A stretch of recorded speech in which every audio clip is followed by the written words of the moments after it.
It is Thursday, February 26th in the garage, and the market's waking up like a V8 on a cold morning. You can hear it trying to decide if it's going to idle smooth or rip the whole neighborhood out of bed. Quick dash check before we roll. Bitcoin is sitting around 68,000. Ethereum is around 2,000. Solana is around 88. That's your base speed, your tire pressure, your engine temp. Now here's what's driving the tape this morning. The biggest names in tech are moving, like they've realized the power grid is now part of the software stack. Amazon, Google, Meta, Microsoft, xAI, Oracle, and OpenAI are expected to sign an agreement to build their own electricity supply for AI data centers. That's not a press release, that's a blueprint. When you're building an AI empire, you don't just buy more servers, you lock down the fuel source. This is the shift from AI as code to AI as infrastructure. And it means energy, utilities, and hard assets just got drafted into the same story as chips and cloud.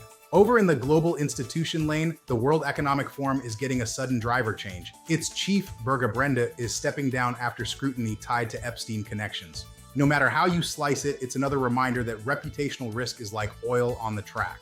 Everything can look fine until one patch hits, and then leadership, trust, and continuity get tested fast. Back on the earnings road, Nvidia is edging higher even after beating on revenue outlook, but the conversation isn't just about growth anymore.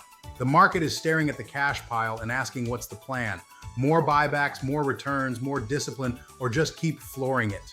Translation: Nvidia is still the engine for the AI trade, but investors want to know if this car is built for a long season, not just one hot lap. And you can feel the longer-term narrative creeping in like fog on the windshield.